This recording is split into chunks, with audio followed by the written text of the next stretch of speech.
Welcome back to the Awakening Potential Show. This is a space where ordinary softens and the extraordinary is allowed to emerge.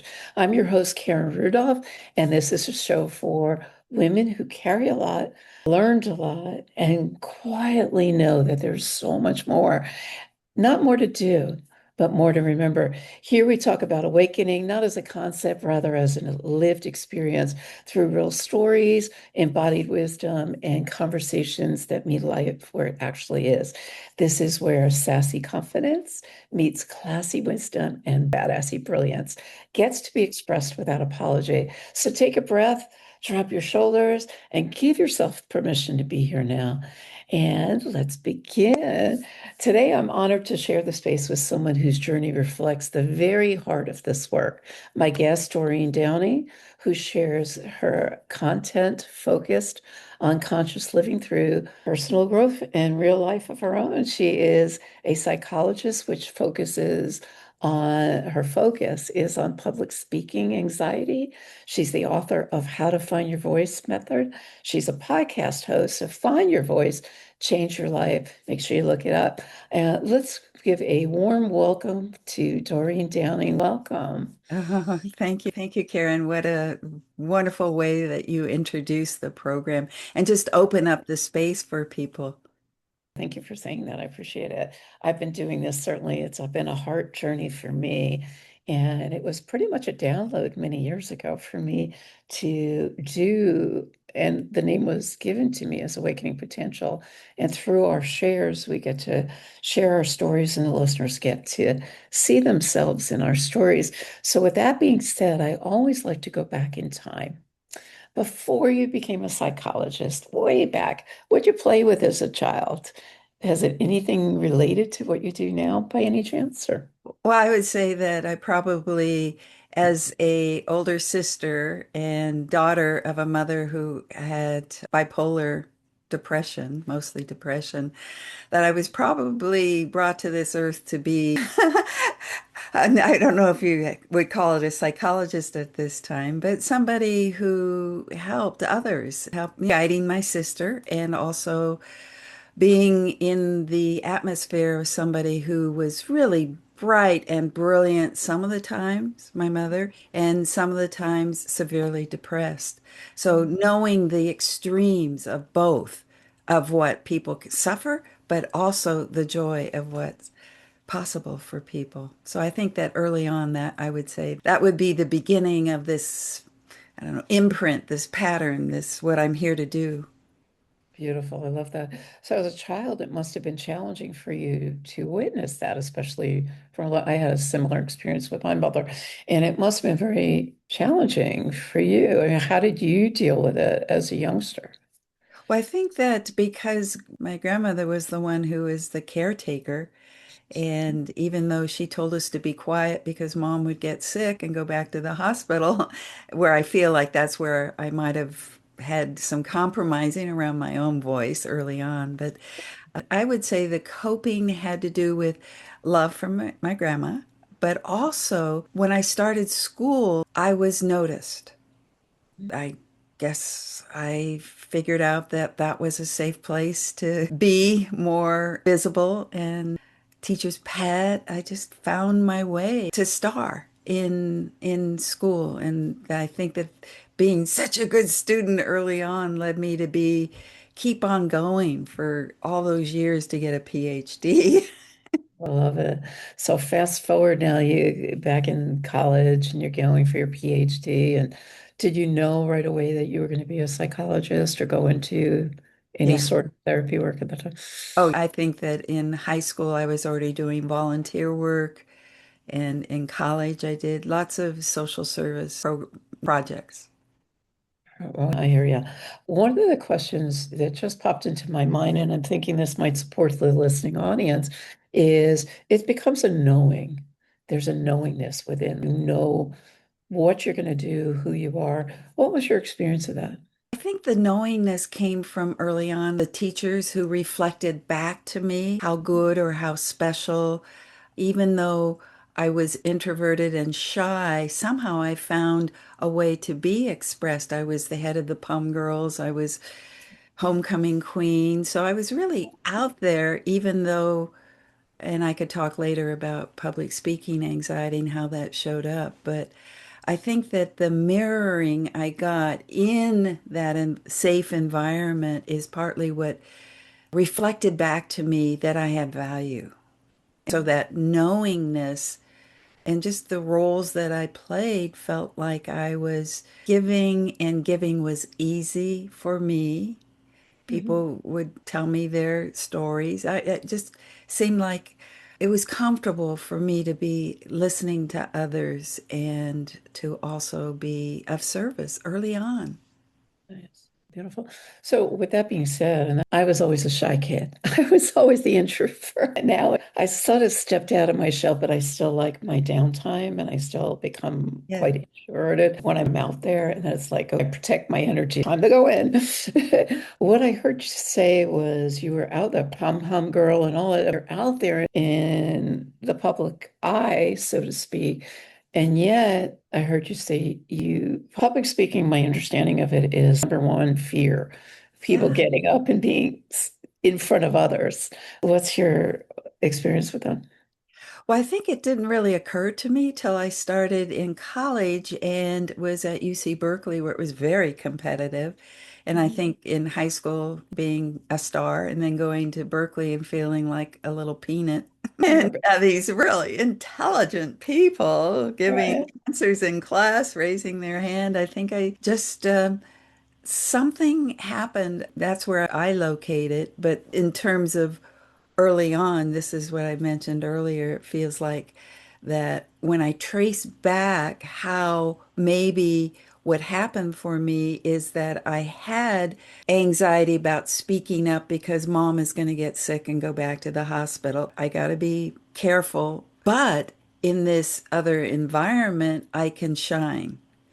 Mhm. Now, when I get out into an unfamiliar environment, which was school, which was college, it wasn't a safe environment. In fact, it was huge. It was UC Berkeley. It was lecture halls with thousands of people in it. It just, I felt, who am I? I use that analogy. I never thought of myself as a peanut before, but that just I, came.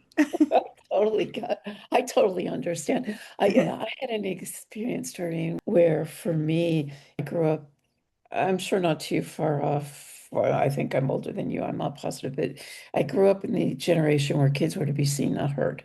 And as a result of that, my dad would be like, "You're asking too many questions. Go out." And I made it mean that I wasn't enough.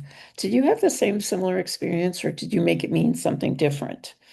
Let's So, see. It wasn't when I started to actually experience anxiety about speaking in front of, well, large, I think the large audience, 1,000 people, it was pretty terrifying for me, so I can understand myself. But I don't think it was to answer your question about what it might have meant for me, I think is that I'm not smart. that was part of mine too. It's interesting how we create these stories to protect ourselves, right? Because it is a protective mechanism. So, Uh, how did you overcome that? And now doing what you're doing in the light of all of that, it looked like you took Toastmasters as well. Did that support? What was it that got you where you were today? So that journey, I would Yeah. say, is first getting the PhD. And of course, psychology is kind of a private, especially if I'm doing one-to-one sessions with people. I was going to say private, but it's also very sacred for me, a sacred, safe space to be able to do what I talked about earlier about being the older sister and the caretaker for mental illness. So being in my office was totally, I'm in my element. I'm in the deep listening and intuitive and the relational quality that I so like. But take me outside, and even in a room with other psychologists, halfway around the room, if we're just saying our name, I start to feel nervous and my heart beats and I'm trying to practice what I'm going to say. And I lose connection with myself. I lose connection with that now new moment that I'm in. And I don't even hear what other people are saying. So it got to be more extreme because I wasn't really taking care of myself. And as long as I had a PhD, a doctorate in psychology, I had my private practice in Berkeley, California, and I had success. And it was when somebody asked me to give a presentation on the research I had done that I said, no, I can't. I've got public speaking anxiety. And she dropped her, just went, what? You, of all people, you're a doctorate? You have your doctorate? And so that was a moment when I already love personal growth and personal development. I was just avoiding it.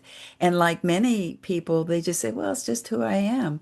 I'm a quieter person and I don't like to speak in public. So I'll just not volunteer. I'll just white knuckle if I have to give a speech in class. Or so I would say that that wake up finally, either I had strength or courage or shame, whatever it was that got me to go to Toastmasters. So I was in Toastmasters. However, my story about Toastmasters is that I just got better at hiding. I had the PhD, I could hide behind that. And then I learned how to make good speeches, spoke a variety, and the emphasis in how to make speech craft is different than actually speaking from your heart, speaking from your deepest self, speaking from your essence, speaking who you truly are, and feeling comfortable and confident with everybody looking at you. And so that's when I did the inner journey as opposed to doing the outer, which was Toastmasters. I love it. For me, it always begins and ends with self. The self-discovery Yeah. is, for me, is the key. And Yeah. to this day, I'm a keynote speaker. I just spoke recently at the UN, and I still get up on stage and I feel that I practice, truth be told, I practiced my speech. And when I got up there, I tore it up and I went, no, I'm coming from here because I just couldn't remember the lines. And it just flowed when Yes. I came from here. And it was Exactly. so well received. So I believe we all go through some sort of fear or anxiety before we take that deep breath and go, I got this. Well, it's animal. It's to me, it's just primitive because Yeah, we're stepping into an unknown territory and our sensors are out. Are we safe? yeah, right, exactly. So how do you find your voice and get over it? The inner journey, and there's different workshops I had done over and over. Let's see, there's something called speaking circles that has people sit in a circle, or well, actually listening to the person take a turn, and there's no pressure to come up with a speech.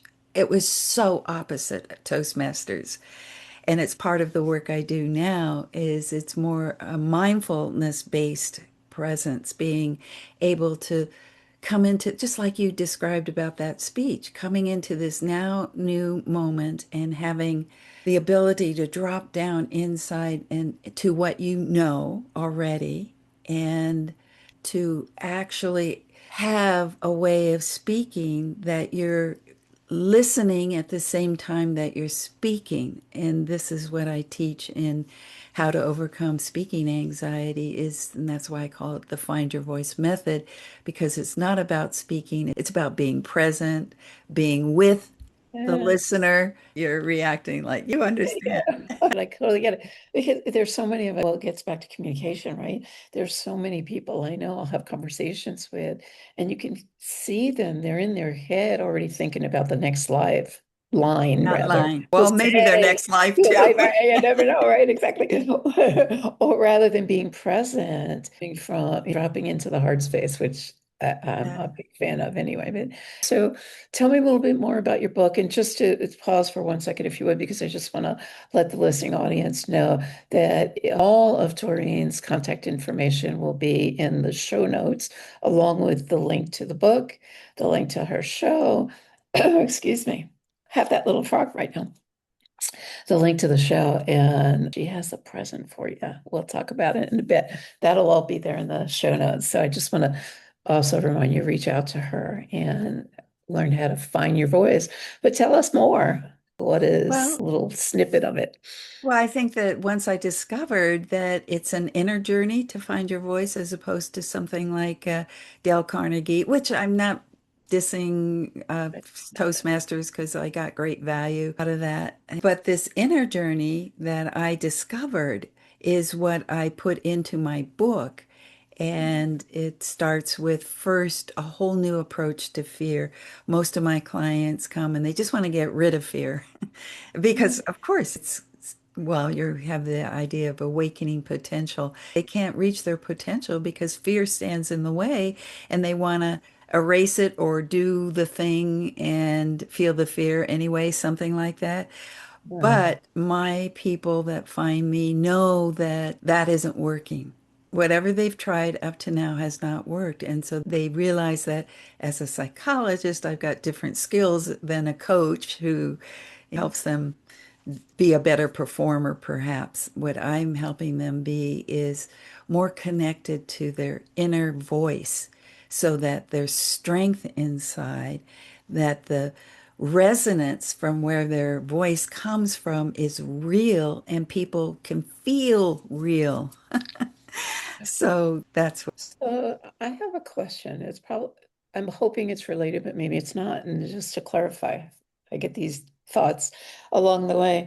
What if a person who doesn't necessarily want to get on stage and talk, but rather they just have a fear of speaking to other people? Would that be something that you would serve as well to Oh, get past the absolutely. fear? Yes. And because I think that's partly my whole paradigm shift is that public speaking isn't just on a stage every day. Your life is your stage, and that art, wherever you go, there you are, as John Kabat-Zinn says. And so, do you have your voice available, whether it's the other kind of phrase I use from the boardroom to the bedroom, your voice is the most powerful asset you have. So, daily life, all day long, are you connected with yourself and are you able to express it yourself, any situation, anytime, anywhere? Without someone necessarily, well, we're going to encourage them to read the book, but is there any tidbits from the book on how to that you might want to give a little couple of tips or drizzles in there of how to get over your fear of public speaking Well, or I speaking? say that there's first the learning how to face fear. I think Yeah. fear is, if we change our mindset and say, oh, fear is something like a message, maybe there's a treasure there. We want to encourage people to move towards fear with curiosity and compassion. Maybe with my story, oh, Doreen, your grandma told you to shut up because you're going to make your mommy sick. Oh, I understand that taking that kind of attitude and embracing the fear. And there's this idea that I try and help people grab onto so that they really get it is that is the way, is the way, right? Isn't that a phrase that is very inspirational? So if fear is in your way, that's where we need to go to understand it. And so I have root cause clarity sessions that I do with people to help them get at, well, what was the cause in the first place? And let's go there, heal it, treat it. It's like you have a wounded voice. Let's go and heal it together. I know the journey, so I make it safe for them. So that's just the first thing. Yeah. And then the mindfulness, the second thing is around learn to be present, which is quieting the mind and nervous system regulation, that kind of thing. Love that. So what's your superpower? Listening Yeah, I knew that, but I had to ask. and For me, presence, I guess, yeah, listening and just the way yeah. that people tell me what the feedback I get is that I don't, every time I hear this, it's like you're so calming. And you are, your presence is very calming, and I personally enjoy that very much. So I get it. I Yeah. definitely get it. Tell us something else. To obviously, this is what you do for a living. What do you do for hobbies? What do you do for you to downtime? Well, I think a story that might be relevant to some of the listeners. I know you said you were, I think we both are later in our years. And I didn't get married for the first time until I was 60 years old. Well. That doesn't Nice. mean I didn't have boyfriends along the way and Exactly. girlfriends, but Yeah. I But you finally, know, oh, I would say that that had a lot to do with how I was protecting myself and not letting myself express or not letting, I mean, if you're guarding yourself and not expressing because if fear is in the way, you're not going to let somebody close. So I didn't let this person close until I was ready, which was in my 50s. cause and effect, right? So I was Yeah. able to finally to say, I mean, I have to tell you that it's still not as easy as it is for him to say, I love you. It's, well, they talk about love languages, right? So Yeah, mine is touch and other ways of rather than just saying I love, but it is about voice. absolutely. It's about letting somebody in, their voice in, and letting it touch you, but it's also expression. Oh, so I would say that's interesting. You asked about hobbies. I guess I finally feel like I get to have a partner in life and could do travel and I love that for you. That's awesome. And it's really even more awesome that you were able to discover it whenever it's all in perfect order. It's all in perfect timing. So I don't like to set a clock and say, by this time I need to be married by this time. Sadly, I did it by that time and it didn't work out. And I actually married later in life as well. And I thought I had it all figured out and I had gotten over all of you never know until you experience it. And I remember even doubting it at the moment. I Mhm. was 29 when I got married, and I waited 5 years before I was going back and forth. And I was like, I don't know. I had all those fear things in my mind. And it took me time. And now it's I know who I am. I think she was 1533. Shakespeare talked about to thine own self be true in the play Hamlet. And it's also biblical context. Being true to yourself, getting to know you, right? Before you know anybody else. And then you come together and have this beautiful Yeah, exploration together. So awesome. yeah, I would say that's my story too. I love it. So now you're up on stages. I'm not on stages necessarily, although I have done keynotes and here I'm on a stage right now with you, right? Mhm. Absolutely. And So we're I would say stages, but not so much literally. And the work that I do still feels very deep and private, and that's my love. That's where I bring my gift is in deep inner work with folks who are suffering from not being able to awaken their potential yet. I love that. Absolutely. The yet. Let's not forget the yet. So tell us about the gift you have for us. Well, what I did is in my book, I talk about the seven secrets because each one is about being, it's not about speaking. Because in the last secret that I talk about is be yourself, but it's a journey. It's what we've been talking about today. Being yourself is a journey. So, expressing yourself, if you're being yourself, then expression comes much more easily.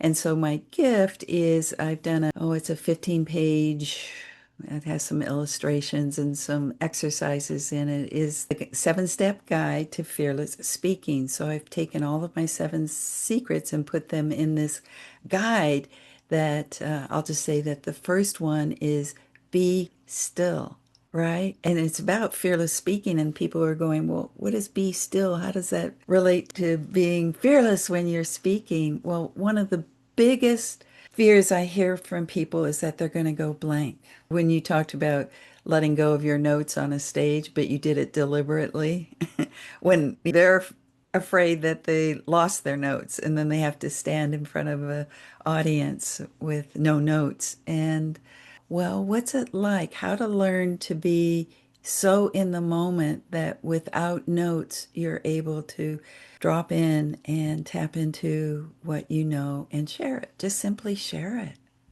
Absolutely. I love that.